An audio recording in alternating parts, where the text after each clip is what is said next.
guys, it's Devin and welcome back to my channel. I have to talk somewhat quietly because Isla's sleeping in the back, which is a rare occasion. Anyway, so I kind of wanted today to just be a chatty talk about motherhood. I just dropped Cullen off of preschool, so I just have Isla, so I figured this would be a good time to just like sit down and chat with you guys in my car before I go into Christmas tree shop. Last week I was writing down a list of different like content videos about like being a mom, motherhood kind of topics, just trying to figure out like what kind of videos I want to put out for you guys, and it kind of got me thinking. And for any of you guys that follow me on Instagram, you would know, but for those of you who don't, check me out at Drake's Nest. Anyway, I kind of did a little bit of a post about this, just talking about how easy it is sometimes as a mom, I think, to get lost in motherhood, which I don't necessarily mean as a bad thing. I think it's natural to get lost in motherhood. I love being a mom. I love my kids. I love everything about being a mom, and going on Pinterest and looking at healthy recipes for kids, or like educational games for kids, or family trips, best kids vitamins. I think we spend so much of our time, or our extra time, still researching different things about being mom, going on YouTube and looking at like cleaning routines or mommy tips, mommy hacks.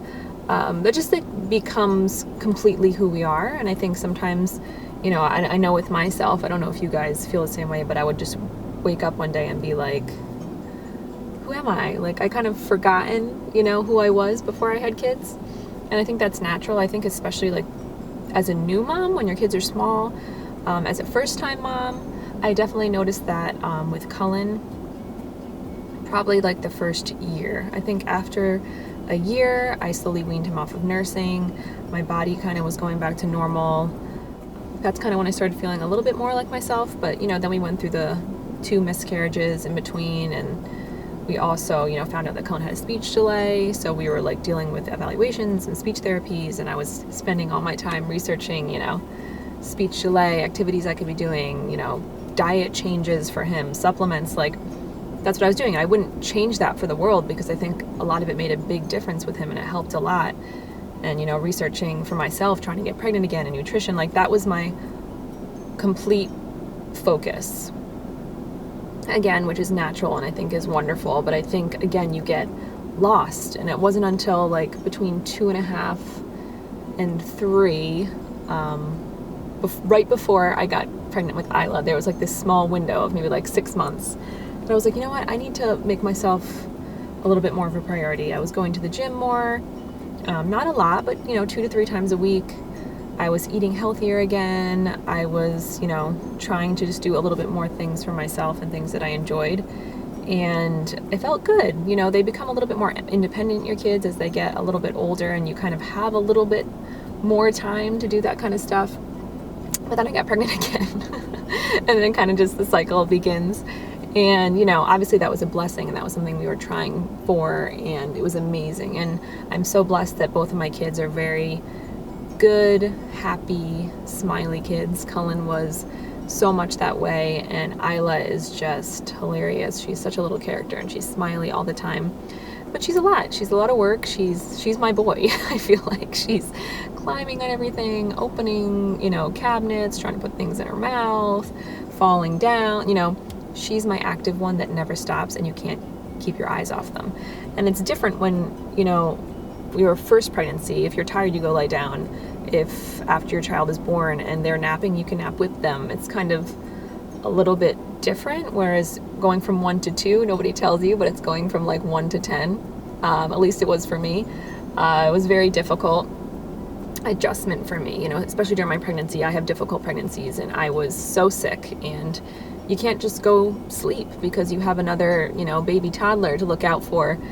And, after the baby came, same thing, kids don't nap at the same time. And if you do, then you have unicorn children, because my kids never napped at the same time. So I was always up with one of them, and I was just always tired. Isla was never a good sleeper. So it was difficult, especially this first year. Isla's not weaning as easily as Cullen did, so I'm still nursing, barely at this point, but still nursing. And just recently, I'm coming to that realization again, so it took a little bit longer this time, but Isla's like 15 months now. And again, I woke up and I was like, have I blow dried my hair in like, I don't even remember, like 2 months? And I'm a hairdresser, you guys. Like, I'm a hairdresser, and I wasn't even blow drying my hair. Like, I was legit going to work with messy buns and a cap on, just because I just felt like I didn't have enough time. Like, I was just overwhelmed all the time. I would do my makeup. I would try to dress cute, but my hair was just terrible. And it's funny too. Like, I don't know if you guys feel the same way, but it's the times when my hair I think it looks terrible, like wearing a baseball cap to work as a hairdresser, and people will be like, oh, your hair looks so cute today, I like you with a hat. And I'm just like, why do I try? Anyway, so I was just like, you know what? I need to make myself a priority more. People would ask me, like, you've lost so much baby weight, like, how do you do it? And I just started thinking, like, I think it's just because I don't have time to eat anymore. Like, I used to be so interested in nutrition and supplements and how I was eating and taking care of myself. And now I do that for my kids. Not perfectly by any means, because Cullen is the pickiest eater ever, and recently getting a sweet tooth. But I'm always researching how to get kids to eat healthier, what I could do to like make them be less picky eaters and eat more fruits and veggies. And meanwhile, I'm eating like, you know, leftover crusts of peanut butter and jelly sandwiches and like Lara bars and maybe like half a banana. Like, whatever my kids don't eat, that's what I'm eating. And I'm just like, what am I doing? Like, I'm not taking care of myself.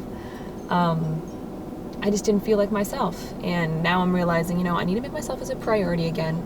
And it's kind of also for your kids, if you think about it. I feel like when your kids see you happier, when you're taking care of yourself, you have more energy for them.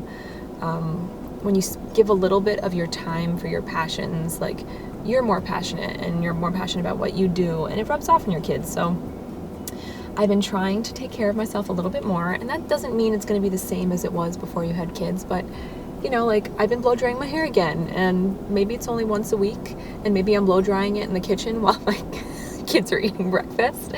But you know, it is what it is. You gotta do what you gotta do. But I make it last for 4 days, so it's not like I have to do it constantly, but I feel more like myself. You know those days like when you're in your pajamas all day, and even though you were like super productive and did like tons of laundry and you clean the house, but like you have mascara like running down your eyes because you didn't wash your face all day and you're still wearing like SpongeBob pajamas, even if you did stuff, you still feel like you did nothing. It's those days where you're like, you know what, I'm gonna just throw on a cute t-shirt and jeans and put on a baseball cap. Again, like, people park right next to me. I parked like a mile away from everybody, but people park right next to me. Anyway, so awkward. But anyway, it's those days, even if you just try a little bit, and maybe you don't get as much done, but you just feel so much more like yourself, so much more productive. You're not freaking out if the FedEx guy like rings the bell and you're wearing your SpongeBob pajamas and have makeup running down your face. It's like, tends to be a better day.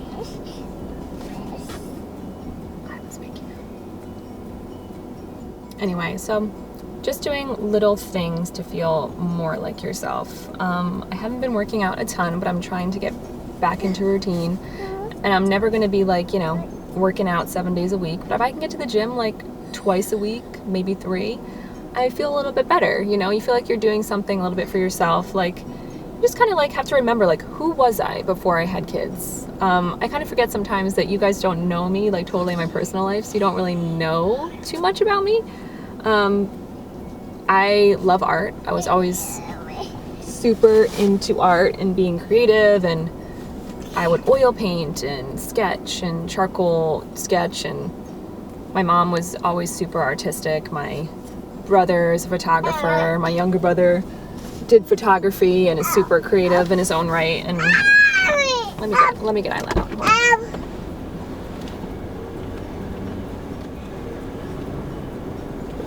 Here they are. Hi. You say hello? Look it. Say hi. Right there. You say hello. Are you sleeping? Pretty girl.